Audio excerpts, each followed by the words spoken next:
of you like to buy stocks? Some. Who has a savings account? Who buys real estate? Or owns a condo? Good enough.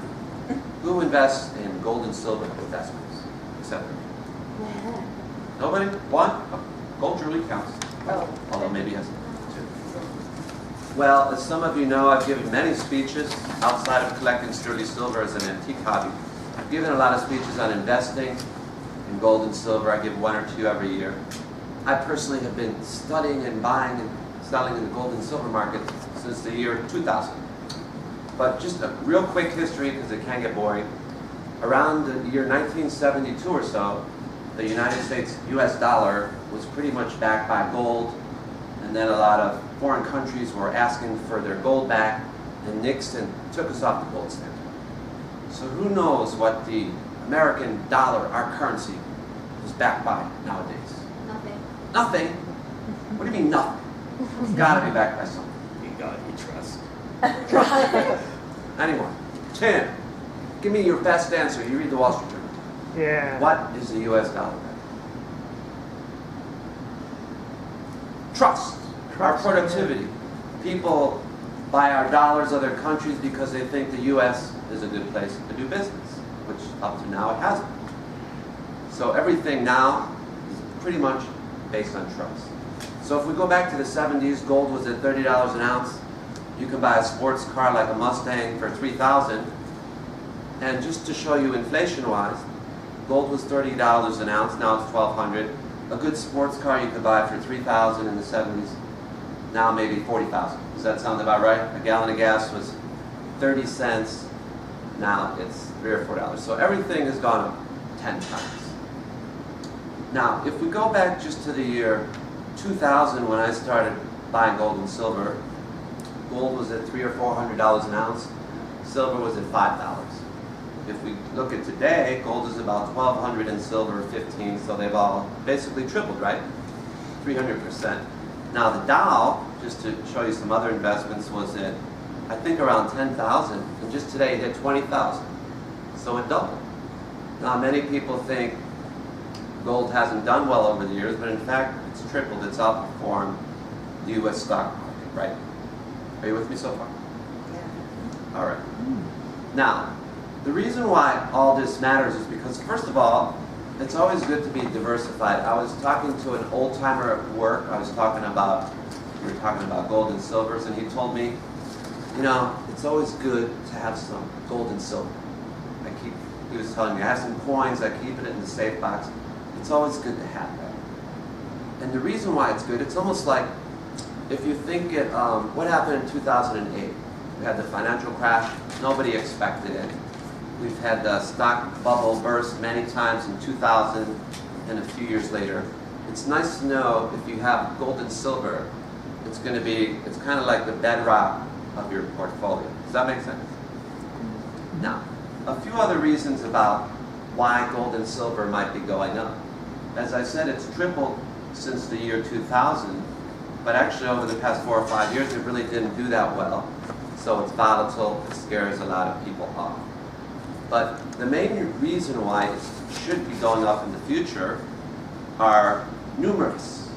Just, in my opinion, one of the biggest examples, if you look at the United States of America, we've pretty much been the main driver of economic growth over the past 30, 40 years, right? We got 300, 400 billion people. But in the past 10 or 15 years, the two biggest changes are India and China, both around 1 billion or 2 billion people. They're now entering the developed world, right? They're kind of growing the way the USA is now consuming a lot. And the histories of India and China, they've always been big gold buyers, but before they were always very poor countries. But now we have a few more billion people that can buy gold and silver. So this is one of the main drivers why gold and silver should be going up. Now, just to digress a little bit, the last speech I did, I had a 10-ounce bar of silver I was going to bring, but I forgot. And I had a little speech just on this 10-ounce bar. And I said, if you bought this 10-ounce bar of silver, first of all, I asked, what do you get in your, Mike, you have a savings account, what interest do you get? Zero. I know what you, 0.000. So I told my fellow Toastmasters, if you bought this bar of silver and held it in your drawer for 5 years, there was a good chance that bar of silver, the price would rise along with the expenses. I pointed out rents in the past year in some areas. Chicago maybe have risen 15 or 20%. College costs, you young guys have gone to college, way more expensive than when we went to college. Food costs, healthcare costs, these costs have all been going up 10 or 15%, yet the money in the bank is zero. So over time, that value of money is actually losing, whereas I said the sports car was $3,000 in the 70s and gold is this. So the odds are, just this fact alone, that the gold and silver will keep pace with inflation. Sure, you can be like my sister, she bought Apple 5 years ago and she got a lot of money, or maybe someone bought Netflix. But most of us, I know it's either going to be disappointed, we're not rich. We're just working guys, but the fact is a lot of us, we have our money in savings account. Maybe we have a few stocks. So it's good to know you can find something that is going to keep up with inflation. Now, another reason why it could be going up, we have a new president. We all know who he is. Mr. Trump, right? And actually, I think some of his business ideas are pretty good. Let's face it, he's a businessman. Maybe a few of his ideas are kind of heartless, but they could spur the economy. But there's a whole other part of Trump, a big part of him that is very unknowable. And it goes back to the trust factor, the rest of the world, and what they think of the U.S. now.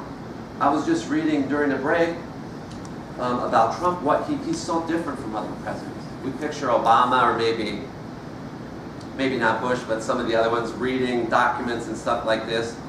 They say every night Trump, he watches TV, the news shows, and he looks at social media. If you can imagine this, our president doing this stuff.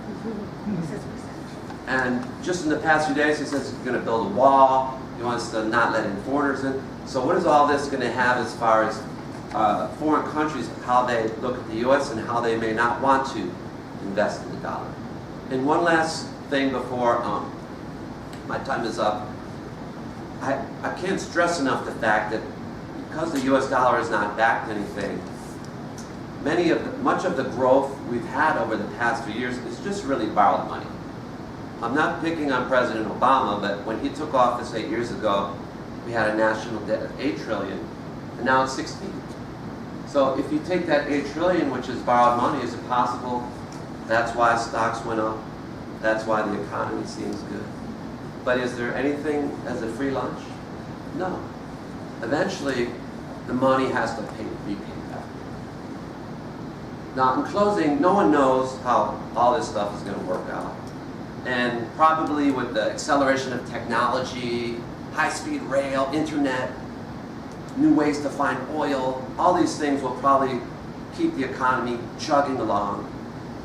But just in case we have another 2008 crash or some real estate crash or God knows what, wouldn't it be nice to know you have some hard money in your safe box or in your drawer? So, in closing, friends, the next time you have a few spare dollars to invest, think about gold and silver as an investment. Thank you.